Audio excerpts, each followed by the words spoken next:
Maxim， 哥哥在里边是不是？看小马急的。这麦麦豆豆在这儿认认真真的摘小番茄呢。小马别捣乱！哎呀，这小子，你看看，你们两个摘怎么样了？摘挺多了。是吗？一会儿爸爸过去看看啊。小马好兴奋。豆豆，你怎么把西红柿扔到这儿了？坏的就可以扔到这个旁边啊，扔到草坪上会有问题的。看俩宝宝，这已经摘出了一点了。小马，你不要乱采啊！今年我们到最后也没把这些小番茄架子搭起来，实在是没功夫。今天让这个2个小朋友过来。豆豆，要喝点水。啊，行，去喝吧。上面在哪？我觉得你们摘大番茄会容易一点。你先把大的红色的摘下来吧。妹妹，你知道这个也是可以吃的吗？你知道这也是可以吃的吗？这是啥呀？姑娘果。你看，你剥开一个尝一尝，这个剥开就可以直接吃。对，可以的。你可以尝尝味道怎么样？对，就吃里边的。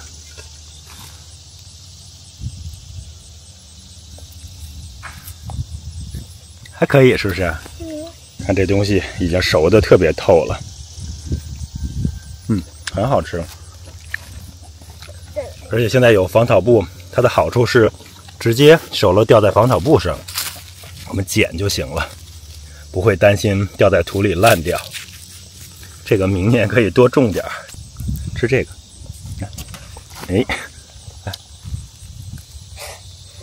哎，好。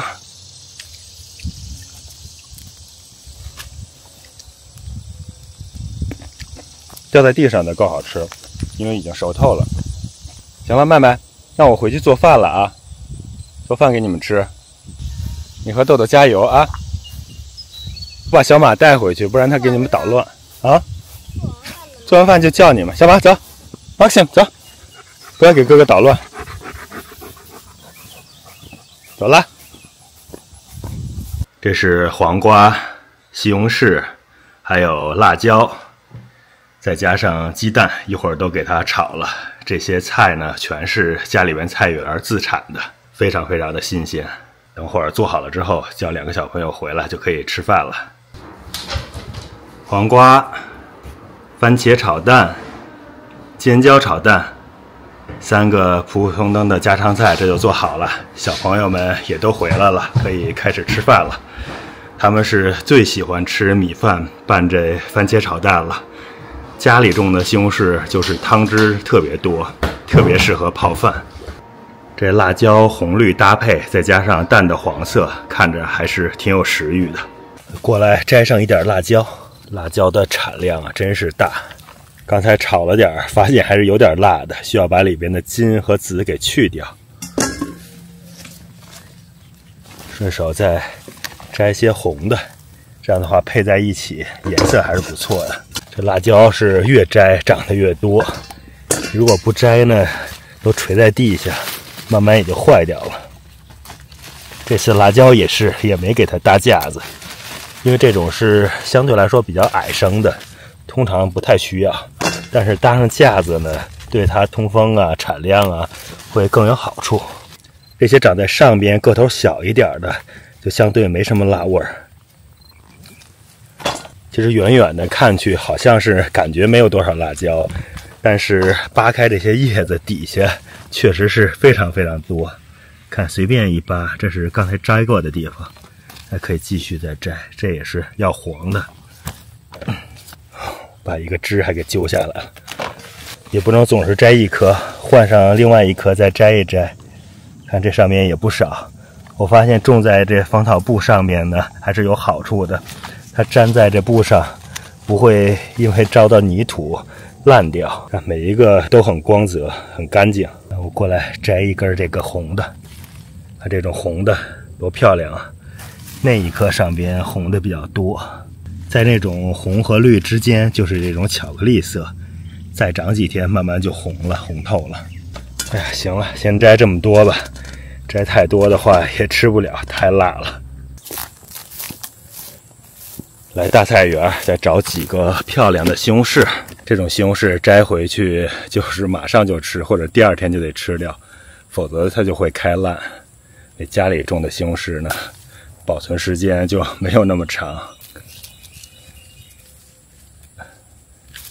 这个再不摘的话，这西红柿又把它坠倒了。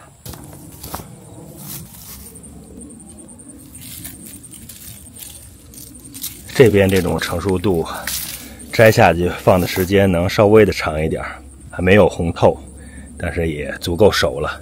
看这种熟过了，已经裂口了，还是能看出雨水大这种裂痕。其实正常的话，像这种成熟度就应该是把它摘掉了。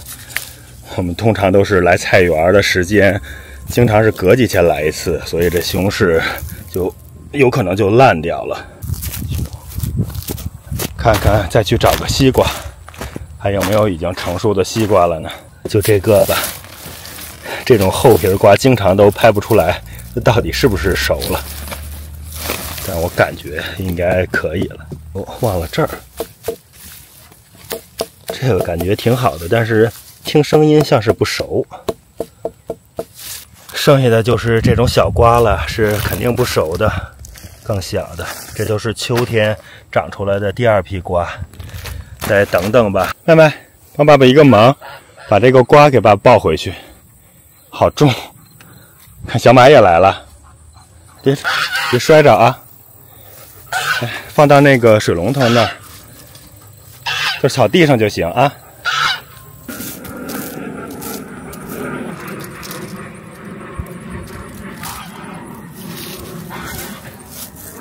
这要想找好的西红柿呢，真的是得把这些不是那么红的摘下来。看这种程度就长得很漂亮，虽然下边是有这种裂痕的，但是这种传家宝西红柿通常来说它下边都是长得有一点点不是那么好看。摘了这么一大盆，其中有一半都是裂口的呀，或者是熟的太过的。刚刚过来巡视，发现这几天呢，我剩下的2棵小梨树的梨也少了有一半了。之前这颗梨呢，它是绿皮的那种梨，是 Senseki 新世纪梨，绿色的。可能开始的时候松鼠以为是生的，所以没有关注它。后来这几天它一下子从绿色变成黄色了，估计松鼠就立刻认出来了，然后就开始偷了。这棵是 Atago， 是这种个头应该是能长得比较大的亚洲梨。我刚才看了看上半部的那些个头不错的、长得更成熟的都已经没了。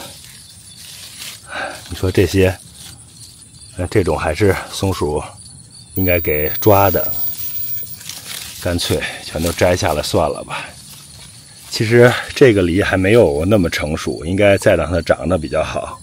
这边有一个大的，这种棕皮梨呢，不管它是生的还是熟的，松鼠都照偷不误。好了，接着摘新世纪梨。本来想让它再多长长的，没办法了。看着就非常有食欲。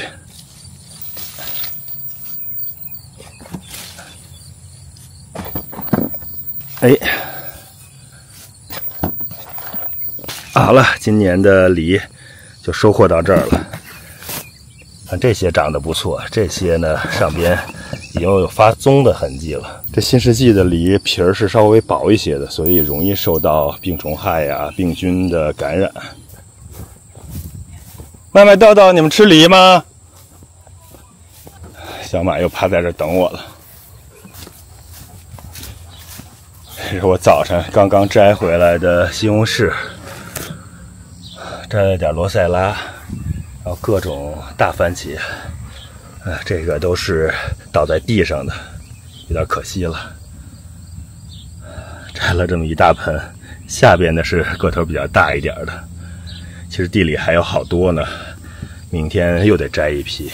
现在真是进入番茄的丰收期了，每隔2、3天就会摘回一大堆的西红柿了。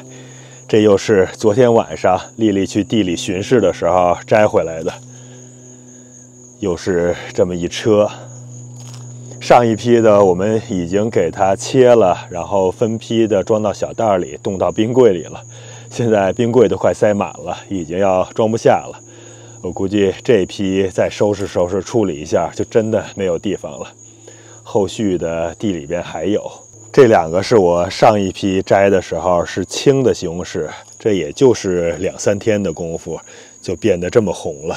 但是这种从青放到红的西红柿，它的口感比那种自然成熟的变红的还是要差一些，但是放置的时间会长很多。像这种摘下来就特别红、特别成熟的西红柿，其实是放不了几天的时间的，在屋里边常温下，也就是2天的时间，它就会烂掉。所以说，我们在超市里边买的西红柿，通常都是那种青的，或者是发白、有点发红的，最后放到成熟的。它优点就是保存的时间会特别长，但是缺点就是西红柿的口感要比我们这种完全成熟的摘下来的差很多。这个很熟的，我把它回去洗一洗，就可以生吃或者凉拌了。像是红到这种程度的，或者是像这边这样的，还有这样的，这肯定是2天的时间就会烂掉，所以必须得早点把它冷冻起来，或者是及时在2天内就给它吃掉。Maxim， 你不吃西红柿吧？哎呀，你别给我舔呀，你这小子！你又去干嘛了？现在天黑的是越来越早了，下班之后去跑了一个步，回来之后太阳已经落山了。这是丽丽刚刚从地里边摘回来的，摘了好多的玉米，一点西红柿，还有好多毛豆。现在毛豆差不多都已经熟了，尤其是这种鲜食毛豆，整株的上边颗粒都已经是饱满了。之前煮过好几盘，吃起来味道相当的不错。现在整颗的给它拔下来，然后再给它把这个豆荚弄下来煮一煮就行了。这儿还有一盘的西红柿，晚上给它洗干净，切一切，继续冷冻起来。其实如果处理干净，把它整个的冻上也是可以的，不过我们更愿意把它处理掉，把不好的地方给它削掉，然后再冷冻起来。用的时候就是所有的全部都可以吃了，不需要再做额外处理。